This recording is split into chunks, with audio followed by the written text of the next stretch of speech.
I love forgiveness work. Mhm. However, forgiveness work is for you. Mhm. The person you're forgiving doesn't need to know you're forgiving them, doesn't Mhm. need to have anything to do with this forgiveness process. The Mhm. forgiveness is to relieve you of the Mhm. pain, the trauma, just the heavy weight that kind of living with something that's happened to you.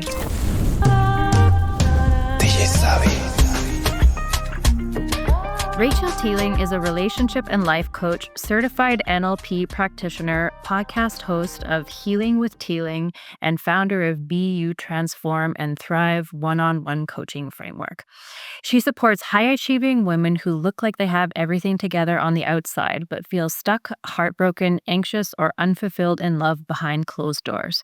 After experiencing the breakdown of her own long-term relationship and canceled wedding, Rachel rebuilt her life from the inside out and now helps women do the same. Through transformational coaching and subconscious rewiring techniques, Rachel helps women break unhealthy relationship patterns, rebuild self-worth, heal from heartbreak and betrayal, and create healthy, emotionally safe relationships without abandoning themselves in the process.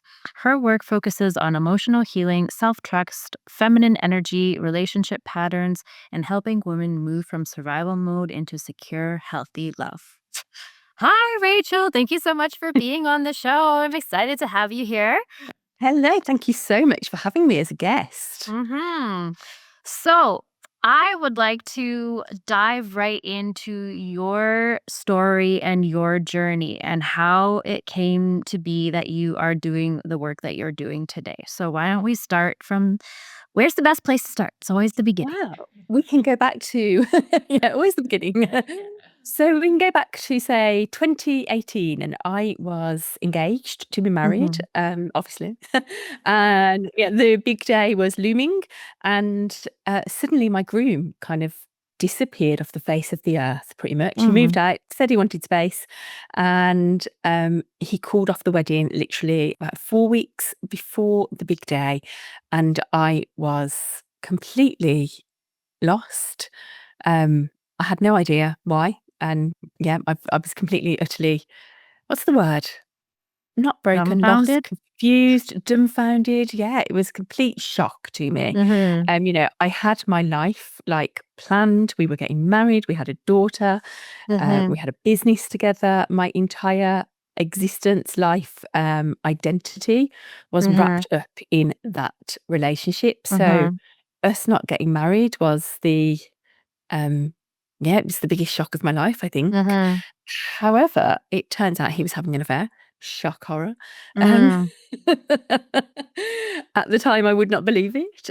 Like you don't believe it at the time, and I actually found out about it of like not until 2 years later, and I found out Oh, about it on Facebook. So, wow. he had completely and utterly gaslighted me for 2-3 years. I Mhm. mean, who has the time and the energy to do this kind of stuff? But Mhm. he, and he left. He was having an affair. Found out on Facebook only because lockdown happened. So when we all went into lockdown, obviously we all had to go somewhere and stay Mhm. there. So he had to go somewhere and stay there, and obviously that was with his new girlfriend who I knew Mhm. nothing about. And I obviously was then at home with my daughter and stuck at home just as a single mom, just me and her. And I'm not sure at that time, I thought it was like the worst thing ever. Like I was alone, I was lonely. I didn't want to be on my own. I didn't want to be a single mom. I didn't want my Mhm. family to break up. I like desperately wanted that relationship to work. Mhm. And it didn't. And it's the best thing that could have possibly ever happened to me, believe it or Mhm. not. Like lockdown was my savior because it all exploded at that time. Mhm.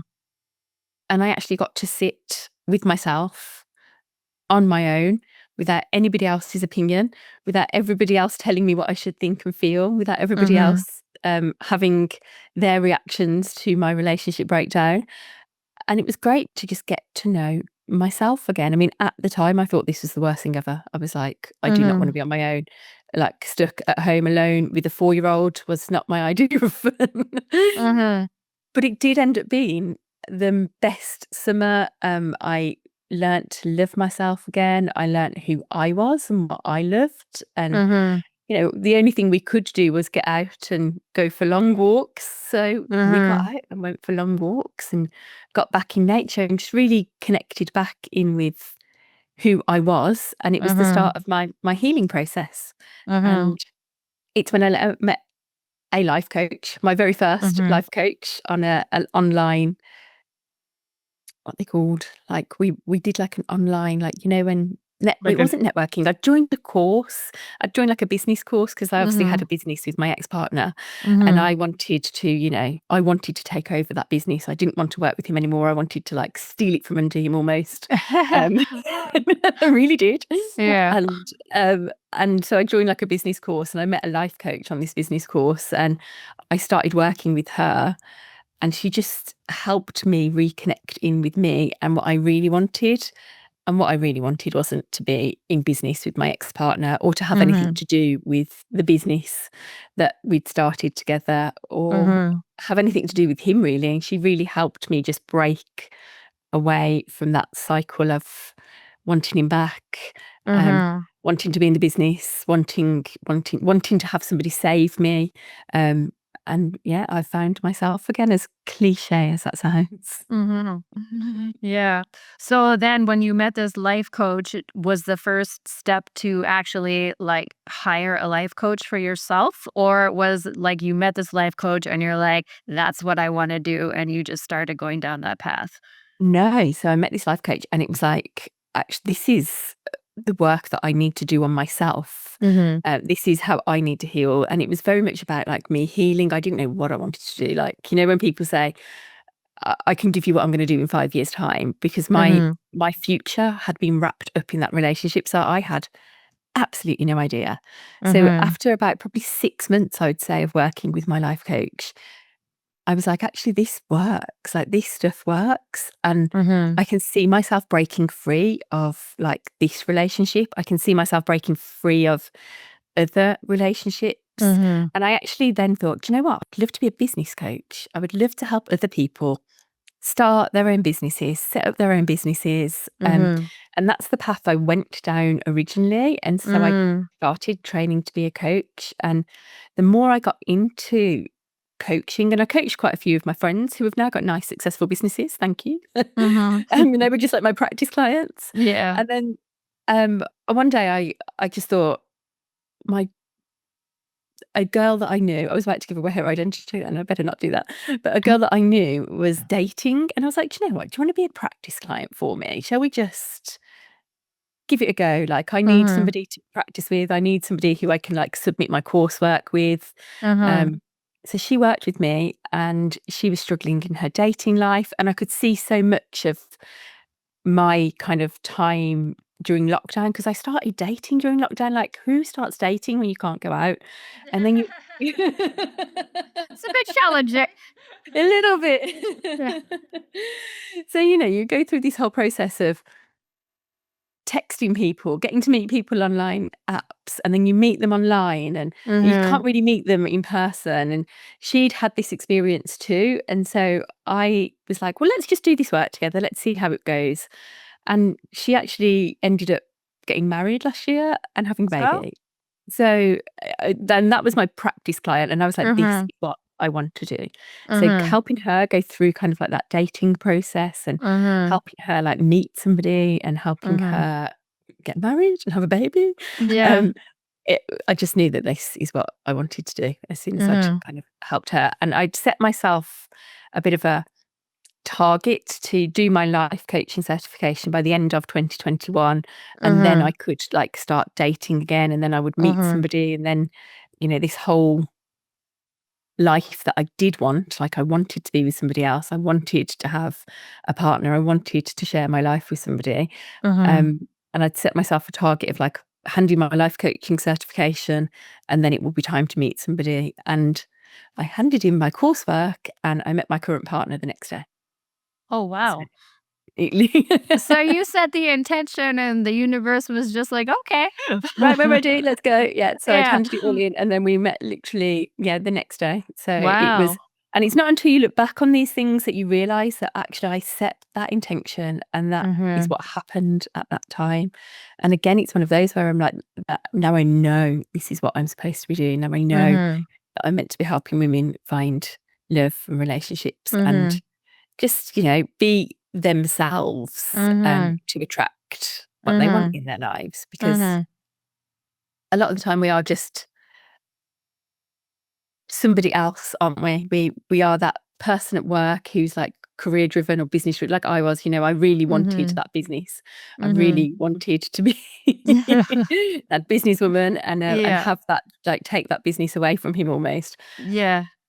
And I wore the like mom hat at home and the Yeah. business hat, and then Mhm. you kind of lose who you are and what you love doing and Mhm. what you love about life in all of those Mhm. different things that you do because you're trying to just get along in life, if Mhm. that makes sense. Yeah, yeah. So you talked about something because your entire identity was kind of wrapped up in this other human being. And so I wanted Mhm. to talk about like what exactly was the process for you in terms of kind of stripping that away and then rediscovering yourself. What did that look like for The you? It was like detangling my entire life, if that Mhm. is because, my daughter is the main most important person that needs to come out of this unscathed, which, that's never gonna happen. She's gonna come out of this scathed somehow. Mm. Yeah. Unfortunately, like, that is life and, she will have Yeah. had some kind of this, but I've tried to Mhm. keep it as very neutral between us as humanly possible, and the Mhm. first step really was to make sure that she was okay and to Mhm. make sure that we had, like, equal shared responsibility of Mhm. her. I Mhm. did continue working in that business, for quite some time Mhm. afterwards, and then I actually just left and got another random job Mhm. alongside my life coaching, and that was, like, another step away from him, and it was almost like baby step by baby step by baby step to move away from this Mhm. relationship and to move away from him and to not cut communication off with him, but to Mhm. learn how to communicate with him where he didn't need to know where I was, what I was doing. And, in my time was my time with Mhm. me on my own.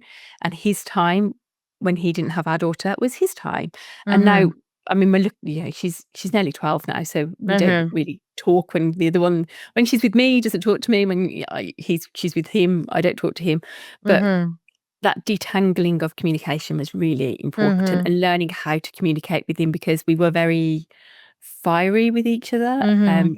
Lots of things would trigger me. Lots of things would trigger me to get angry, to get upset, to be very Mhm. emotional and reactive to him. And learning to not react to him Mhm. almost freed me. It was like, Mhm. it was when you've moved past it. And now that I'm Mhm. at a point where I'm like, oh, people ask me all the time, like, oh, so what's he doing? And, he's doing this, or they tell me about his new relationship. And I'm like, Mhm.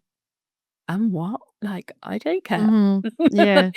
And I think people expect you to have that reaction to him. And again, it's another one of those you've got to cut other people's opinions out of Mhm. this as well, because everyone has something to say, especially when Mhm. something quite dramatic, like my wedding being cancelled or Mhm. him having an affair quite publicly Mhm. happens. Mhm. It's just taking those baby steps to untangle myself from that, and Mhm. communication was one of the biggest Mhm. things, like learning how to Mhm. communicate with you was one of Mhm. the and learning not to care. Yeah. Yeah. How did that work for you? Like learning not to care. I'm asking for a friend. I think it just comes back to working out what triggers me. So, Mhm. what is making me have an emotional response to this? What Mhm. is making me upset about this? What exactly was said? And then can you track that back to something that's happened in the past that's made Mhm. you react like that again, like before? And then actually thinking, well, why do I react like this? Why? What's the purpose? Is there any benefit for me reacting like this? And when you Mhm. go back to it and think, I'm just wasting my time, and there's so Mhm. much better things I could be doing with my life. There's so much more positive things out there, and I can work out why it's triggered me and I can choose to do something different next time. Mhm. So every time like something triggered me, I actually have like a trigger tracking exercise that I do with my Mhm. own clients where, Mhm. what's triggered you? What's your emotional response? How have Mhm. you reacted? Why have you reacted like that? And what would you do differently next time? How Mhm. would you choose to react next time? Mhm. And you can pause, you can, think, stop, I don't need to, and, it's practice and nobody's perfect at this. Mhm. I still to this day like go to react to him. Then I'm like, why? Why would I? Yeah. Yeah. There is no point. It's not going to get me anywhere. It's not going to move my life forward. Mhm. It has no positive benefit for me. Mhm. I'll do things that are positive for me instead. Mhm. So when you were going through this process, and then also when you're coaching your clients, because one of the things that's kind of related to reactivity in terms of like getting over hurt and trauma is forgiveness. What are your Yes. thoughts on that? I love forgiveness work. Mhm. However, forgiveness work is for you. Mhm. The person you're forgiving doesn't need to know you're forgiving them, doesn't Mhm. need to have anything to do with this forgiveness process. The Mhm. forgiveness is to relieve you of the Mhm. pain, the trauma, the heavy weight that kind of living with something that's happened to you Mhm. gives you, because it's negative energy, isn't it? It's dragging you Mhm. down, it's making you vibrate in that horrible low vibrational energy. Whereas if you let that shit go, excuse my language, you can genuinely like you can raise your vibration by forgiving somebody. You can be like, do you know what? Let them go. I've forgiven them. That's happened to me. What is the positive of that happening to me? And I can say quite positive, quite confidently that thank God I didn't marry him. Mhm. Um, I could be like divorced 10 years later now, and Yeah. I think the same thing would have happened. It just would have been a very, very expensive divorce. So, Yeah. Yeah. So yeah, in hindsight then it was probably like it was for the best. absolutely the best thing ever. And forgiving Mhm. him for doing that was a big challenge because obviously, it left me devastated. It left me like Mhm. in financial ruin, really. It left me Mhm. like with nothing, but it also helped me build from the ground up to Mhm. be the person that I am today, knowing that I'm still building, knowing that I'm still getting to know myself, knowing that I'm doing things for myself now and not because I'm part of a partnership, not because like I've had to change who I am to become somebody different for Mhm. the person that they think you are. Does that make Mhm. sense? Yeah. Because I think a lot of the time people think you're something you're not. And people forget that you grow yourself and that you Mhm. change. And I had grown and changed quite a lot in that Mhm. relationship. And I was still sticking to the fact that, oh no, we're going to get married and oh no, we're going to live Mhm. happily ever after. Mhm. And denying myself who I really was. Like I always say this in my own content and to my own clients, but I used to go on like 5-star ridiculous holidays with my ex-partner. Like we would Mhm. go to Dubai, we would stay in like 5-star hotels, we would go on cruises. He still lives this life. My daughter still goes on all these lovely holidays with him. Mhm. But we would never go to the beach and we would never get Mhm. out in nature. We would never go to the seaside. We would never go for a swim in the sea. And these are the things that I absolutely love to do. I love the Mhm. sand. I love the sea. I love paddleboarding. I love Mhm. getting out and doing like mountain hikes. And I love being in nature. And he loved being in like a concrete jungle of Mhm. bouginess. And that's not who I am. And Mhm. so we were very different. And I just think it was more to do with the fact that I just did not know who I was when I met him. And Mhm. I conformed to make him happy. Mhm. Makes Okay. sense. I'm gonna write that down. I want to come back to that. Um, so one of the things that I wanted to also talk about was like when you were going through this transition, um, and in the work that you do with the women, like were there any, in hindsight, red flags that you're like, oh, I should have known because of this, that, and the other thing? Like, and then when you're working with your clients, like, do you use that hindsight to kind of help them pick up any red flags about their partners when they're searching for relationships? Yeah, so there were many red flags. And if I look back at them now, I'm like, oh my God, why did I ignore all of that? Like, he always kept his phone like very private. I wasn't allowed to look at his phone and look. Phones are Mhm. private, not a problem. But I do Mhm. think if you said to your partner, like, "Hey, can I check your phone? Can I borrow your phone for something?" Mhm. Uh, that they would be able to go, "Yeah, have a look. It's fine." Like this Mhm. having that trust with Yeah. somebody is very, very important. And he did not Mhm. trust me with anything. He didn't trust Mhm. me with to the point where he didn't trust me with my own finances at one point when we had the business together. I didn't even really I didn't get paid. Like we just had finances. We just had money. I had a credit card. I spent money on a credit card and I would Mhm. never get an actual wage Yeah. for my part in the business. Yeah. Wow. Exactly. And he would But be off. that's like financial abuse. I'm That's sorry. financial abuse. Yeah. Yeah. And at that time, I thought this was fine. This is normal.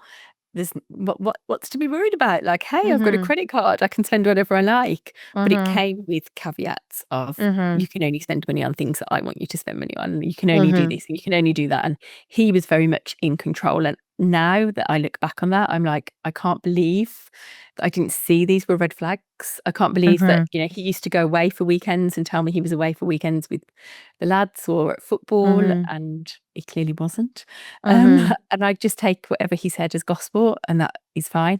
And I didn't trust myself to question him. Mhm. I didn't Mhm. trust my own intuition. I knew underneath, like there was something that Mhm. didn't feel right, Mhm. but I just kind of brushed it off as I'm living a nice life. Everything's Mhm. fine. I'm in a trusting, com- definite relationship. We're getting married. What could be Mhm. wrong?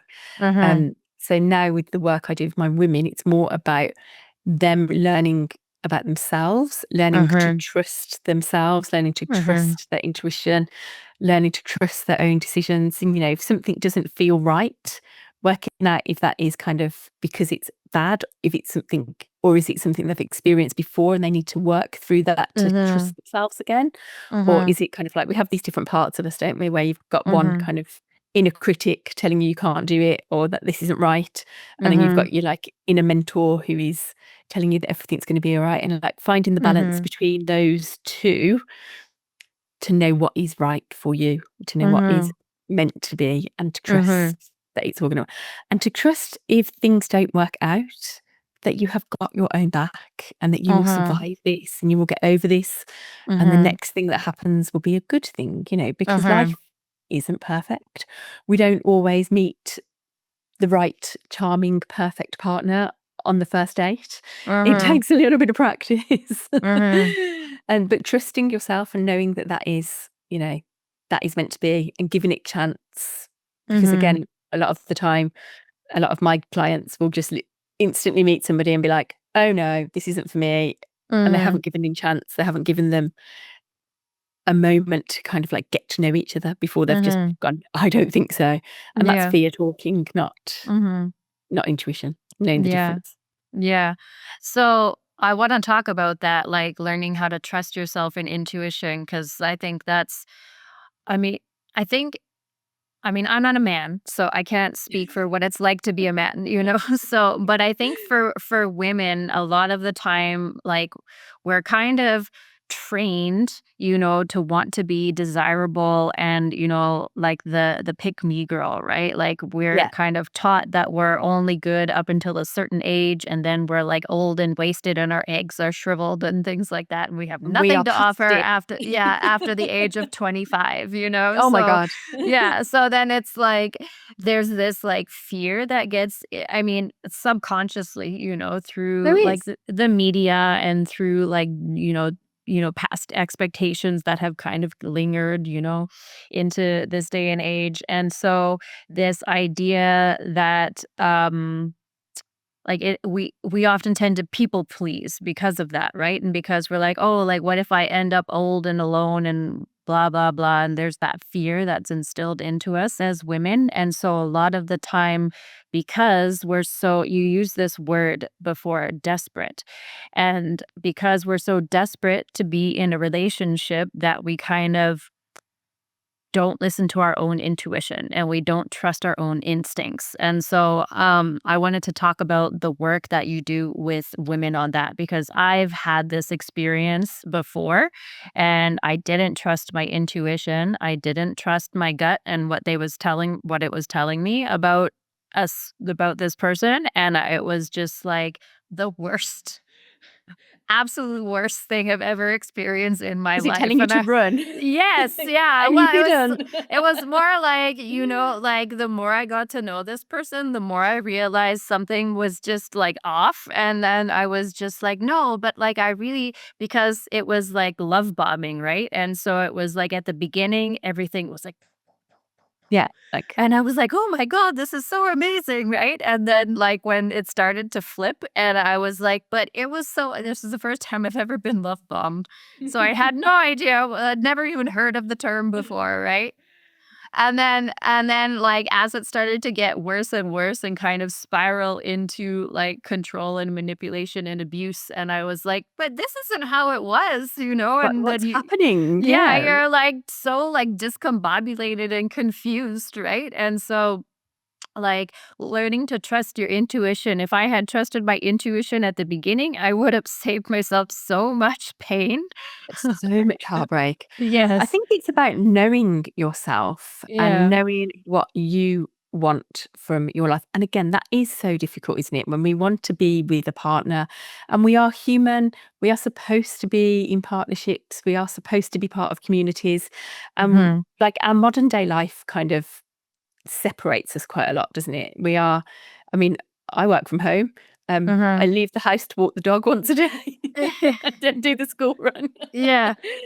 And I have to force myself to have connection with other human Mhm. beings and trust that I am making those right connections and Mhm. meeting the right people and sharing the right things with those people and trust that I'm, telling people certain things that I want them to know. But it's about knowing yourself and knowing Mhm. what you want from your life and Mhm. finding that person who matches your values, who matches your, like, life plan, who will fit Mhm. into your life and happily come along and do what you want to do, well, as well as you doing what they want to do. Like, like the whole love bombing thing where everything's, like, Mhm. amazing and they tell you everything's amazing and they'll do Mhm. anything you want to do. But as soon as that starts kind of being pulled away, or Mhm. they're not interested in meeting your friends anymore or your Mhm. family, or they're not interested in being part of your life anymore, and Mhm. everything you do is wrong. That's something that And needs well, to and be. it's not only that everything you do is wrong, but also like everything has to revolve around them and their Yeah, life. And it's like they don't want to become part of your life, but you just have to learn how to integrate into their life, right? yeah, yeah, and you are Mm-hmm. completely then isolated, aren't you, by Exactly. you and Exactly. and where do you turn? Because you've kind of ended up isolated.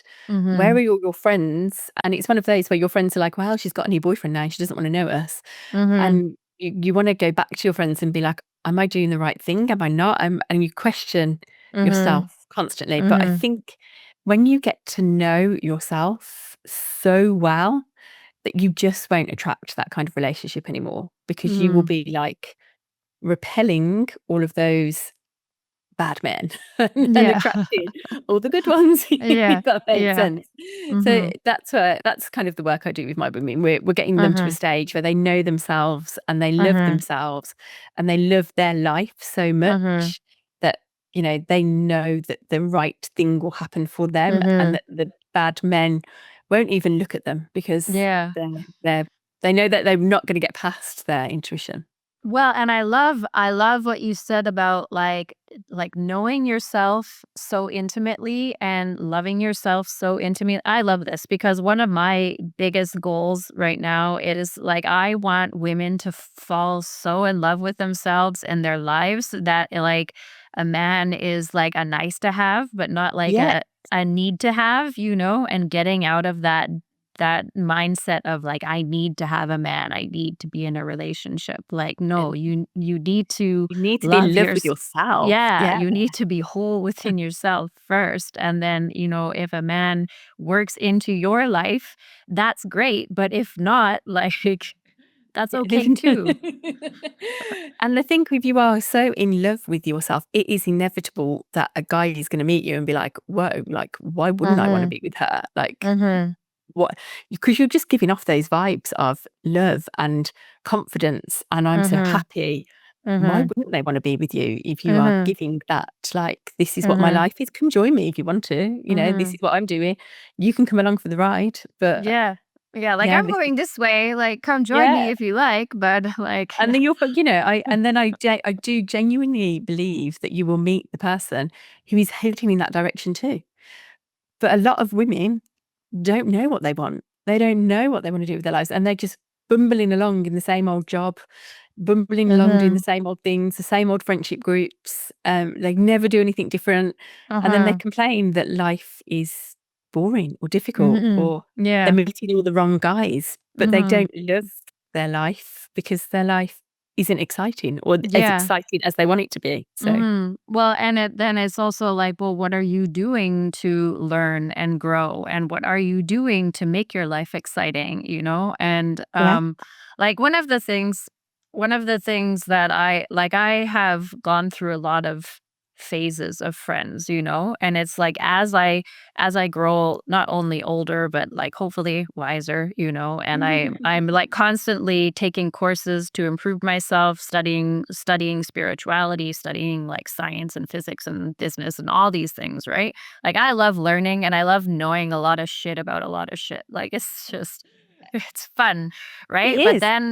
But then I go back and it's like I like will reconnect with people from, you know, years ago that I used to hang out with all the time and it's like they're doing the same stuff that we used to do like 10 years ago and I'm kind of like, but haven't you grown since then? Like what haven't you and it's Yeah. just it doesn't fit me anymore, right? And so I think one of the things that it can be really hard, right? Is that as you learn and grow, you also need to recognize that sometimes you outgrow those relationships and friendships. And so there's this period, I think, of time that becomes very lonely as you grow because you're kind of shedding your old identity, right? So you're kind of losing that old friend group that kind of wants you to stay the way you are and keep you like here, right? And as you're leveling up, you have to let them go, but then you have no friends because you haven't made those friends yet, Where's the right? next ones? Yeah. Yeah, so then there can be this like interim period that's very lonely before you kind of get to that new group. Yeah, and I think those old friends as well don't know you anymore. They think you're Yeah, still the same person that you were, exactly. and Yeah. you've grown so much that you're like, "I'm not that person anymore," Mhm. and they don't know Mhm. who you are anymore, and it's really hard, isn't it, to, like, let them go? It's almost like you could slip easily back into being that person, but you know that It would be going is. backwards. Yeah, you know, I was taking this course one time about I mean, it was about like you know, personal growth course or whatever. And one of the metaphors that he used was like a pendulum, right? And so, like, your friend group, society, and all of these things are going to try to bring you back Ah, into the yes. middle, right? And so you have to try to like resist the pull of the pendulum to fall back into your old habits and stuff. And that's why things like developing daily habits, even if they're small, is so important in terms Mm, like it seems so small and insignificant, but it's yeah. such a huge deal in terms of like creating a new identity. Yeah, I cannot tell you how much journaling has changed my life. Like, Mhm. like daily journaling and silly things like writing like an affirmation once a day Mhm. just trains my brain to look to the future and Mhm. not the past. And Mhm. like, and again, silly like I run a lot. I've joined a Mhm. run club. I exercise a lot. I do lots of Mhm. like physical activity. And if Mhm. I don't exercise, if I don't like get out and walk the dog, if I don't do those just what seem insignificant things, I Mhm. don't feel good about Yeah. myself. And Yeah. that's when you start spiraling backwards in the Yeah. I don't feel good, I feel exhausted, I'm Mhm. not feeling energized. And you start going back into that low vibe Mhm.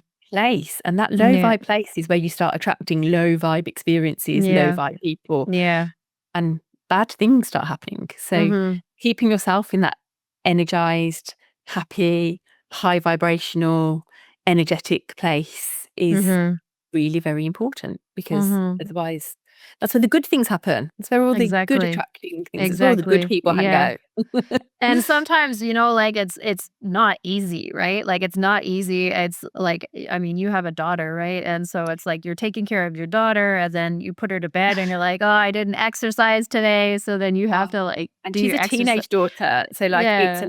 that's a low vibe experience in itself a lot of the time. Oh gosh. It's Being like a teenage girl is not easy it's though. really Like not it is easy. not easy. So I can vouch for that though, and you can vouch for it too. It's I not we an easy Yeah, she doesn't experience. believe that we can vouch for it because 'cause we're ancient, but, Oh like, to yes, we're her, so she's old. like but, yeah, that is a And whole we don't know anything. We're I don't know so anything. stupid. Yeah.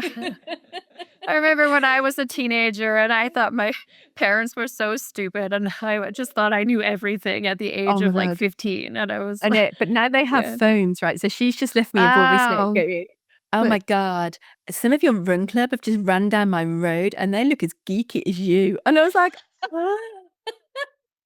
I was like, "Thank you for the feedback." so funny. I'm I know, sorry. but she's That's savage. I was like, she like, called me like a geeky millennial the other week, and I was like, uh,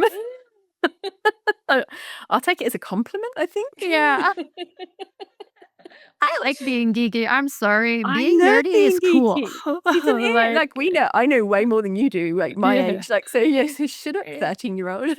Yeah. That's funny. Oh my god, I totally lost track of where we were. I know, I'm so sorry, I put us off with No, that's okay. So we were talking about learning to love yourself and your identity, changing your identity and habits. We were talking about habits. So one of the things that I or like in your practice, in your experience, are there some common themes that you see a lot of women dealing with as you're working with your clients?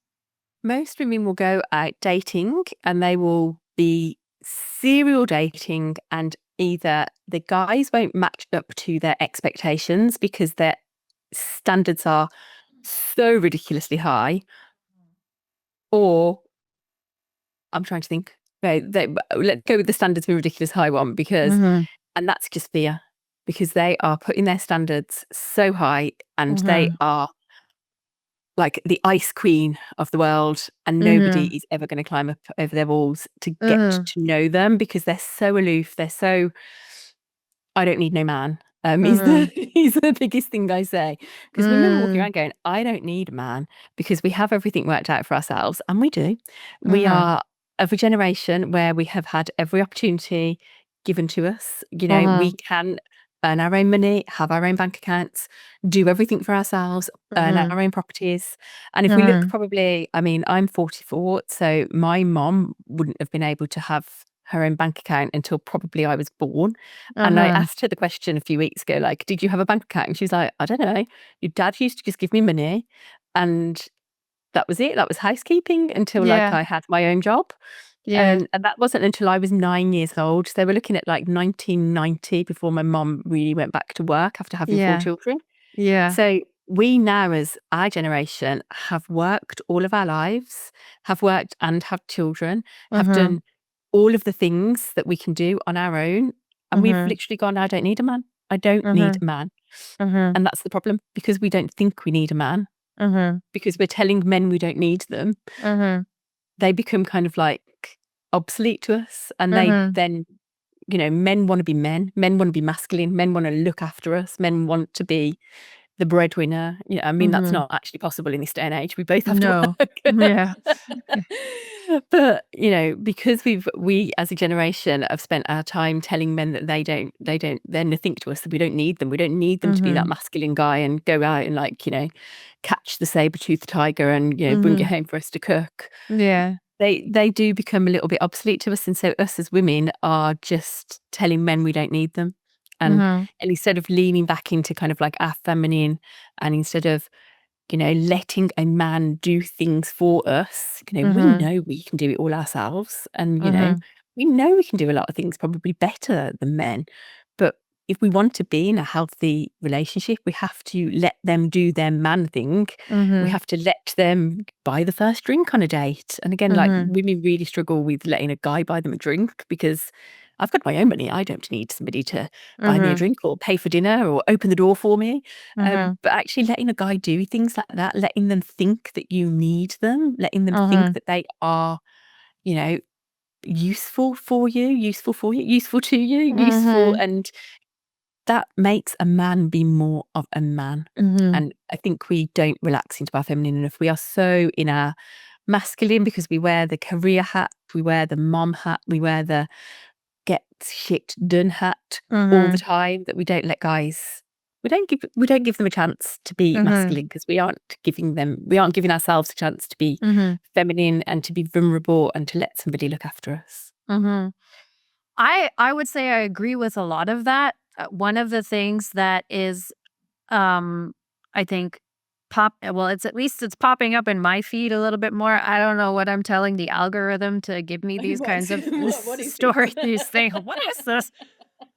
But you know, like, did you hear about that documentary about from Louis Theroux, and it was about the manosphere and like talking with these like Did you bro watch it? podcast. Yeah, I didn't watch Uh-huh. it actually. I need to find Yeah. it. But I need to find it and watch it. But you know, just and also they've done a study that's saying actually, you know, what's the latest Gen Z? Is Gen Z the latest gen that's coming into age or Yeah. something? I have And no idea. the the stats are that more Gen Z guys are like misogynistic and think that there should be more gender roles, like that's Yeah, seen as a positive thing versus like millennials, like or baby boomers, right? So they're yeah, actually more sexist, like they're coming up to be more sexist than, you know, my parents were, your parents were, for example. And so that to me is kind of an interesting phenomenon that's going on. And then like my position is like I would love to have a man in my life, but you like if you make my life worse, then why would I want you in I it? would have Like that. if yeah, like if you're not making my life better, if you're making me stressed, you're making me depressed, you're making me miserable, I feel like I have to walk on eggshells, like all of these things, then to me a relationship is not worth it. And a lot of the stuff that is coming out these days is that like men want women to split the bills 50-50, but then the women are still expected to do 100% of the household labor because Yeah, that's women's work and I'm the man and I'm, you know, the head of the household. And I'm kind of like, my position, and this is, you know, something that I've seen a lot of people, is that like if you want a traditional wife in the household, then you have to be a traditional man, but you want all the benefits of a traditional wife, i.e., you know, a mommy to take care of you, but you don't want any of the responsibilities. And that is a big disconnect, I think, in terms of standards. So women, going back to what you were saying about raising the standards, like women don't need a man to provide anymore. Women don't need a man for housing, for food, for clothing, for all of those things, right? Like I could do it on my own. So if you're going mhm, to come into my life and then make me take care of you like you're a 2-year-old child, why would I do that? do that, yeah. And yeah, you have a very good point because it is a very fine balance between, Mhm. you being a feminine woman and letting a man take care of you, Mhm. and them being a masculine man and taking care of you. But you also, it's a balance. Like there is Mhm. a feminine and a masculine, and they both kind of balance each other out. And Mhm. that doesn't mean that, you should have to take care of a man like he's a 2-year-old child. He should be able to fend for himself and look Yeah. after himself. But you also should be able to be a feminine woman and go out to Mhm. work and pursue your own career, pursue your own Mhm. love of life and friendships and everything else that comes along with being who you are. And Mhm. he then goes out and does his own thing. But coming back together, when you are together in Mhm. your home, having a fine balance of like who does Mhm. what and Yeah. when, you know, in Yeah. our household, for example, like Ed cooks and I clean. Like Mhm. I clean up after the Mhm. cooking, but he's Yeah. that part of it, or I'll do a food shop and he'll do Mhm. something else. Like there's There's always a a balance. balance. Yeah, Yeah, because you guys it are is all both about a balance. adults and you both have to contribute to the household, you Yeah, know? And yeah. so like one of the biggest things that I've heard, like from, the women who are kind of trying to counter what the people in the manosphere are saying is that like men, they're expecting like we no longer need you to pay our bills. We no longer need you to survive. So now you actually have to have a good character. You Yeah. actually have to be a good person. And that's where these manosphere guys are kind of like, they're like, what do you mean? I can't just like, Oh, pay for her dinner and get sex right after, no, Like, that isn't how it works. No, it, we need to be attracted to you, and we need yeah, to like you, and you need yeah, to make us laugh, and you need to contribute something to my life for hmm me to put out in the yeah. best possible way. Exactly. Yeah. So I think like a lot of the standards that women are having is just like the standard of being. I mean, sometimes it's like you need to make like $1 million billion a year or whatever, and they're like, okay. Um, but like some of it is just like you need to be a good person. You need to treat me Yes. well. You need to Yep. make me feel like I'm loved. Like, you need to actually care about what I like in the bedroom, Yeah. like those kinds of things, right? And it's so hard for our kind of younger men as well in this world, isn't it? Like, how are they ever going to, if the manosphere is out there telling them this is the thing to do, and social Mm-hmm. media is like where they're learning everything, Mm-hmm. how will they ever learn that this isn't how you treat women and this isn't how you Well, know? I mean, that's why we're getting this culture of like incels, right? Because instead of going out there and trying to improve themselves, right? Because I think a Yeah. lot of women, they spend so much time and energy going out there and trying to improve themselves, but it's not necessarily translating all the time onto the male side of things. And so then instead of going and, hiring a coach and learning to become the best version of yourself, it's like, I'm going to hire this podcast bro to tell me how women are all evil and you should just dominate them. It's No, like, thank you. yeah, And you are going to be alone for a very long time if that's exactly, exactly. So I think like they're getting really, really bad advice.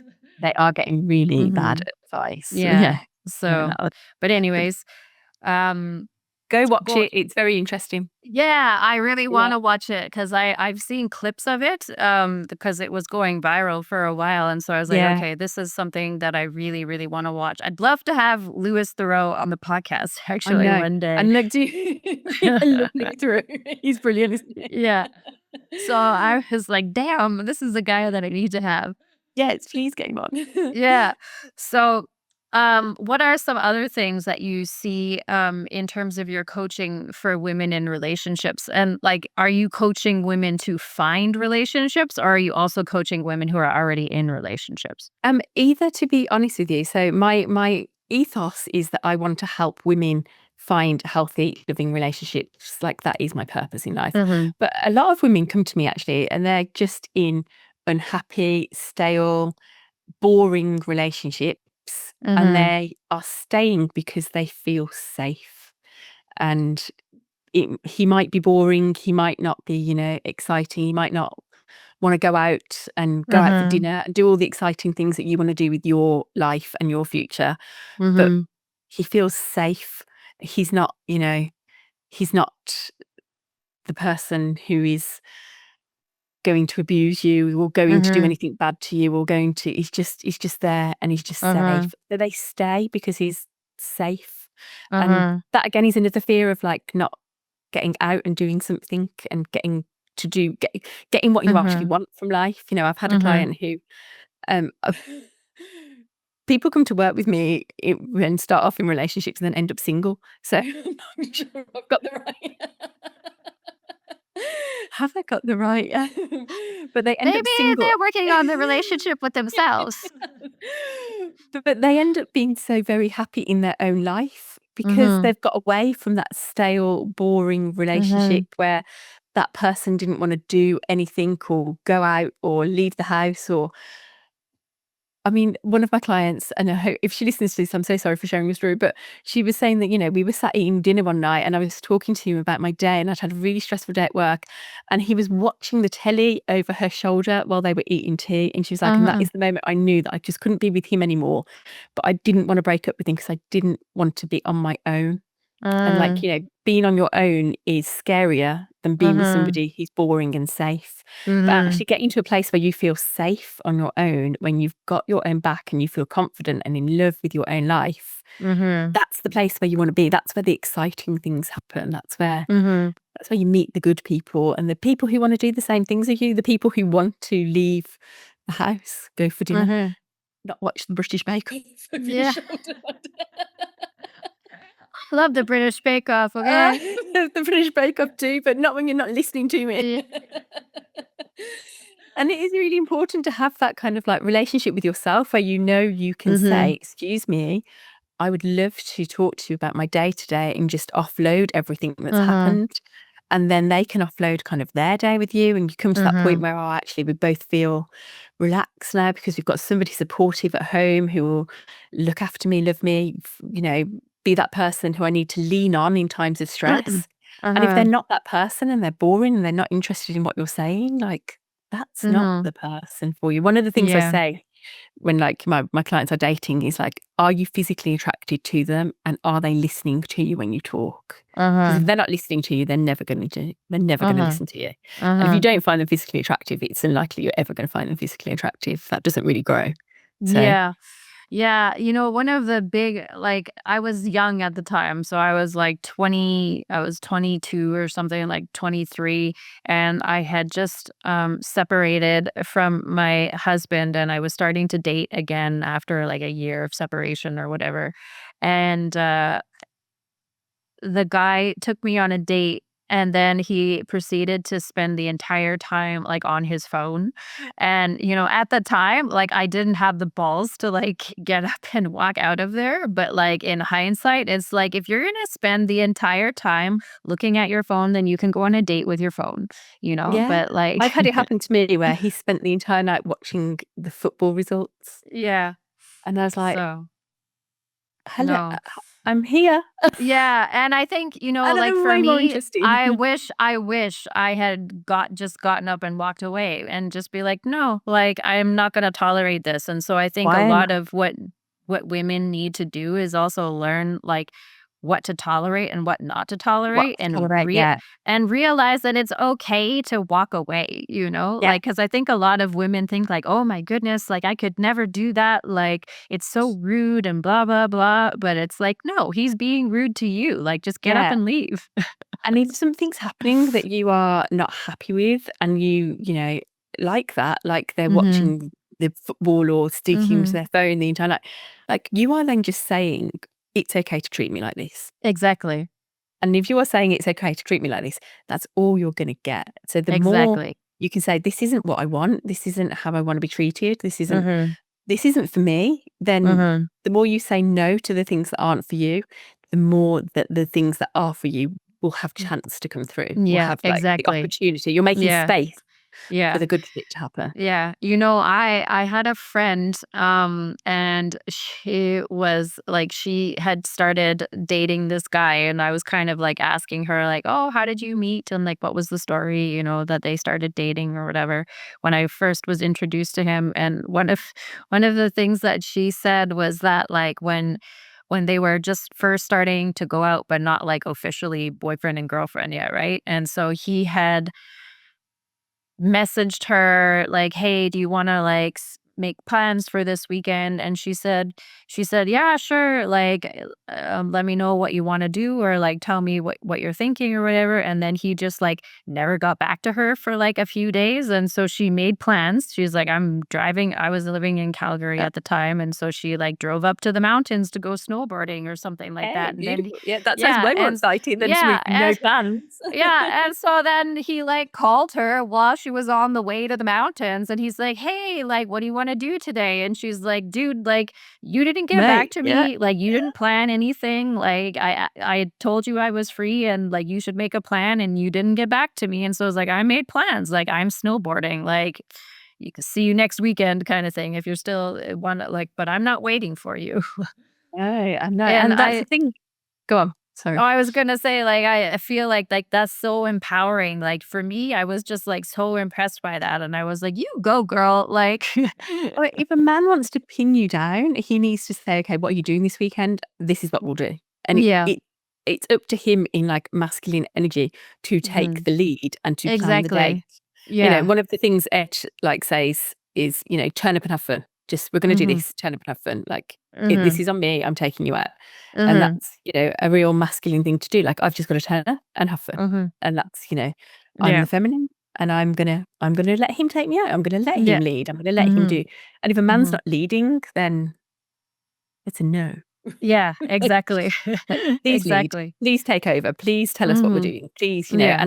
but we also, as females, have to let them take the lead as well. And Mhm. it's okay for us to make suggestions and be like, "Oh, well, I really fancied doing this kind of thing." Like, I Mhm. made a list of dates that I wanted to go on. I made like Mhm. I've still got like the list of them somewhere. I'm like, "These are the things I'd Yeah. love to do." And we came up with like a list together, and he would organize things. Mhm. And we'd go and do those things because, Yeah. I've given the ideas, but he's Mhm. planned it, and we've gone and done them. Yeah. Yeah, I think that's one of the things that's so attractive for women actually is when men kind of have that like take charge, like I'm gonna Yeah. plan it out kind of thing. I remember I was I was dating somebody one time for a few it only lasted for like a few months, but like with maybe 3 months or something, just seeing where it would go kind of thing. And we started dating, and it was so interesting to me because I'm a dancer by background, right? So I Yeah. dance I mean I dance a lot of dances, but at the time I was dancing more like salsa. And so this was a guy that I knew from the salsa scene. So he was a lead, in salsa. And so he was a good leader in salsa, but then when it came to like the relationship and dating, he was so passive. It was just like Oh, I like, had to ask him to do everything. Like I had to, like want to go out to eat and he's like, "Oh, you pick a place," and then or this that and the other thing, but just so passive in everything in the relationship. And I was just like, I cannot do this, I like cannot can do this takes a lot of energy, and I like we again, as these we don't have, like, the amount of energy guys do, like, they just go yeah. and they have the energy, like, we work in cycles, and I'm like, Yeah. "Done." 2 weeks of the Yeah. month, I'm knackered. The other 2 Yeah, weeks of the month exactly, exactly, and I couldn't do it because it was just like he was so I don't know, it was, like, so disinterested or, like, it was just there was no intention there, and so I've I got was like, I don't know what you were let it even go. thinking," because there was nothing there, right? You There just was have passion for salsa and no passion for, like, life. yeah, it was the strangest thing to me. I was like, "Okay, so you're a lead, but you can't, like, lead in Can't life," lead. you know? So, Oh, my. it was so weird to me, and the irony, Heartbreak. I was just like, "This is so ironic." I don't know. So strange. Yeah, it was very strange. But, anyway, so, what does that look like then when you're working with your clients, the journey to like self love and self trust when you're going through that process with them? And you said that a lot of your clients actually end up single, and so like, Sorry. so what does that journey look like to get a woman from a place where she's like really not happy, either with herself or with her relationship into a place where she's happy and ready to pursue, a relationship that suits what she actually needs? The first thing we do is get her to find some kind of clarity to see what, she really loves about life and what she wants from her future, because a lot of us don't even know, kind of like we just, like I said earlier, we bumble along in the same old job with the same old friendships, and we don't Mhm. really ever visualize our future. Like, where do you want to be in 5 years' time? What would you like to be happening in 5 years' time? Where would you like to live? Where would you like to, this isn't it. What we've got right here, right now, we can have anything we want. We just need to make that happen. Mhm. So, giving her a visualization for the future and helping her get to a point where she can see herself in the future and she's in this happy place or in this happy relationship or doing whatever it is she wants to do in her career, getting her to really see what she would find exciting about life for her future. That's one of the first things, because we're not excited as human beings. We're not excited by life, are we? We're just like, oh, we're here. And the more you look around at people around you, the more you can just think, oh my God, they're not excited about life. Please help me get you excited about life. Yeah. Yeah. So that's the first thing we do. And then once we have like that, she wants this, this big relationship. She wants to be with this person. We work out what it is that's stopping her from believing that she can have that, because a lot of our beliefs are subconscious.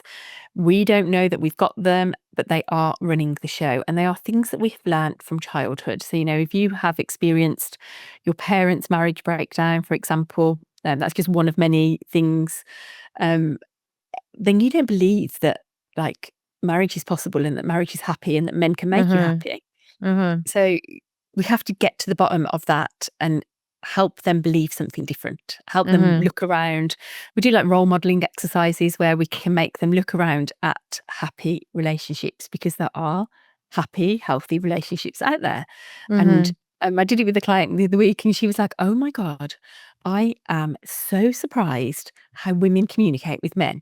Like, the really happy women that I see don't ever tell men what to do. They just make little suggestions. And she was like, I can't believe that men react to it. And she then started learning, because she's quite she's in her masculine energy. She's like, the CEO of a company, and she's always been in control and in charge, and always had to directly tell men what to do. And now she's like leaning back a little bit.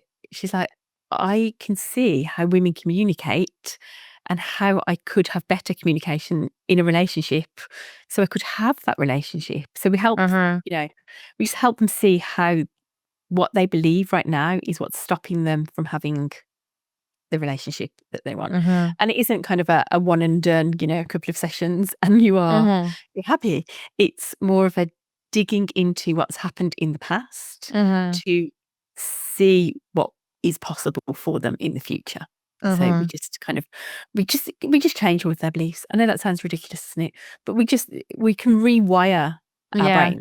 We Yes. can rewire. Like NLP is literally that. It's rewiring your neural pathways to make you believe that anything is possible for you. Like if you do something, and if you brain, sorry if I get my words out, if you train your brain enough, so say the journaling in the morning, like writing an affirmation down every single day, literally tricks your brain into thinking that that's true.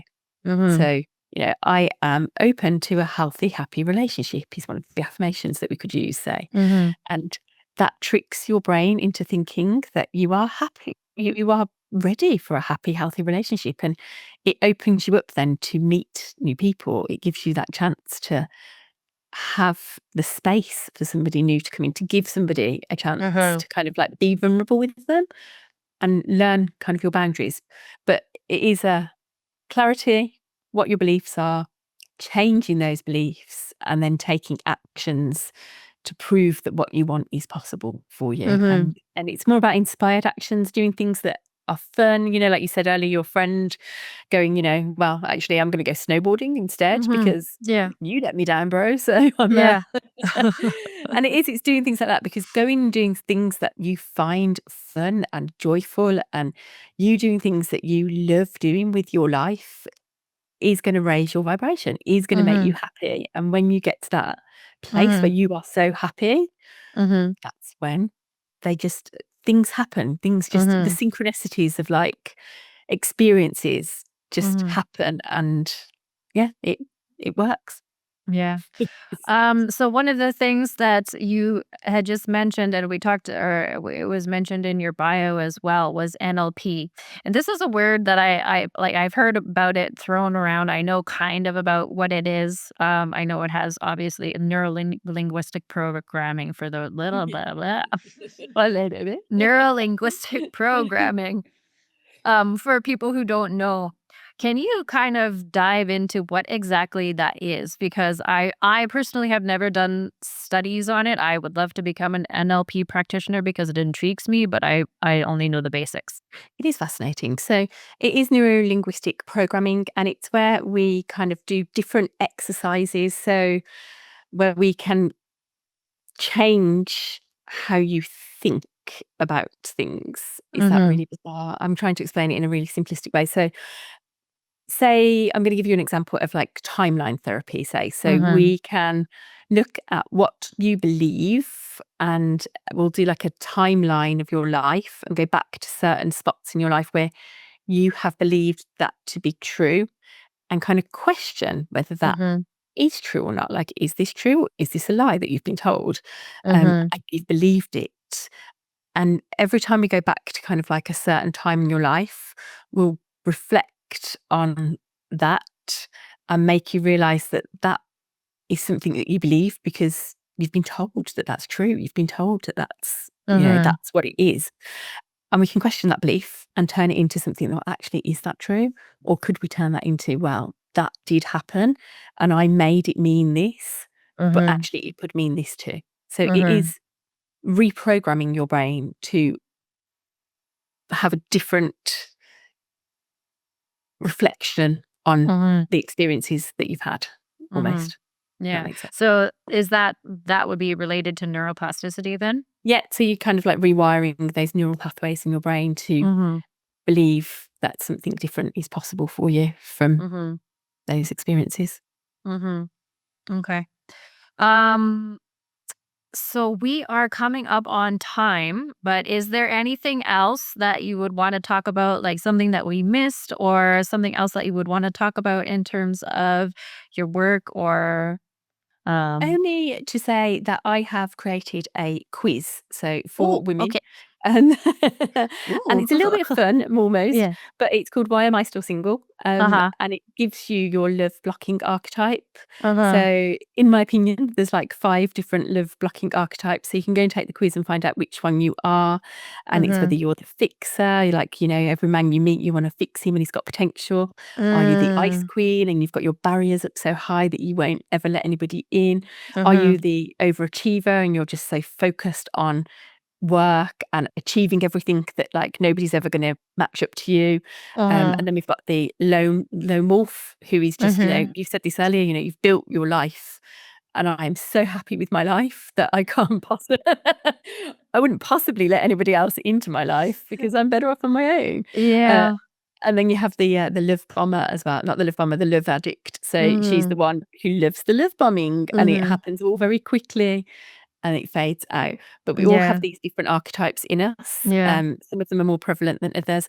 And, it just is a good way of you finding out what your love archetype is Mhm. and why that's blocking you from Mhm. finding love at this moment in time. So it's called the Why Am I Still Single quiz, and you can find out what your love blocking archetype is. Okay, and we will make sure that we put that in the link below. What are Yeah. you? Have you taken the quiz? No, because I'm in a happy, healthy relationship. But I would go back. I would say I was the love addict back in the day. Ah, I would constantly date. I'd want that like yeah. quick fix of like somebody adoring me, and then it'd be over. And I'd be like, "What Yeah. happened? Why? Yeah. Why did that not last?" So Yeah. So I feel like I could be like all of them. Like, I yeah, think and there's probably definitely a bit of all of us. yeah, everybody has like a little bit of all of them inside of them. Like my one of my ex-boyfriends, we still keep in contact every once in a while, and he's like, "You just like dive right in." And he's like, "You just like," I'm like, so And that are we one, but all of them at a different stage of the relationship yeah, as well? So like you're yeah, the that's kind of love true. addict at the beginning, and then you turn into the lone wolf. You're like, "I don't want this." Yeah, yeah. So I think I love addict maybe is a bit of one. What were the other ones? The lone wolf. Right now Lone I'm wolf. definitely a lone wolf. I'm kind of like I'm good guys. Like, like if you want to come along on the ride, but I travel a lot though so as well, and so it's like not really fair to people to just be like gone for like all of a sudden I just get up and leave for like 8 weeks at a time. Like Wow. that's yeah. Good So opportunity to meet people though. Like good you're going all opportunity over the to world to meet yeah, but, like, it makes it hard to develop, like, really, like, lasting relationships. So I have a lot of men that I would consider acquaintances, but, like, not necessarily men that I would consider like, for partners. Like, Yeah. yeah. Interesting. So Ooh. Yeah, like friend acquaintances, but anyway. all over the world. I'm like, this is Oh, yeah, yeah, all over the world, and it's interesting too because I see them always at because I'm a DJ too, right? So then I yeah, see them when I go to different festivals to DJ, and then I see them like, I'll see them in France, and then I'll see them in the Netherlands, and then I'll see them in Belgium, and then I'll see them in Spain, and I don't actually know where they live. I'm just like, yeah, like "Oh, hey." Like, so they're the same as you. So they're like, they're not in a position to settle down either because they are also traveling and like, doing the stuff unless you all start traveling together, which is yeah, yeah. So, but anyway, yeah, but that anyway. definitely is a challenge. It is definitely is a challenge for me, like traveling and you developing like deep sustaining relationships. And for me, Yeah, like emotional intimacy is one of the most important things. Just being like deep deep conversations, like deep philosophical conversations with people are really, really important to me. And that's hard to develop when you're like yeah. When constantly moving like you've every got 3 days or something. you don't have enough time to kind of build that Yeah. trust with So somebody to have that exactly, conversation, do you? Yeah. exactly. So, but Yeah. anyway. Interesting. Well, thank Ah, you. Thank yes. you Well, so Rachel, yeah, this has been such an amazing conversation. I really enjoyed it. I hope you did too. I So thank did. you so Thank you so much. much. Yeah, Yeah. thanks for having me on So and letting me just talk. Oh, that's what I love about this. That's why, like, I try not to plan too much in advance because I want it to be as organic as possible. So I think this was a really good conversation. So, Yeah, it was brilliant. Thank you so much for yeah. having me. Thank you so much. It was great to see you. Have a great day. See you. Okay. Bye. Bye bye. DJ Savvy.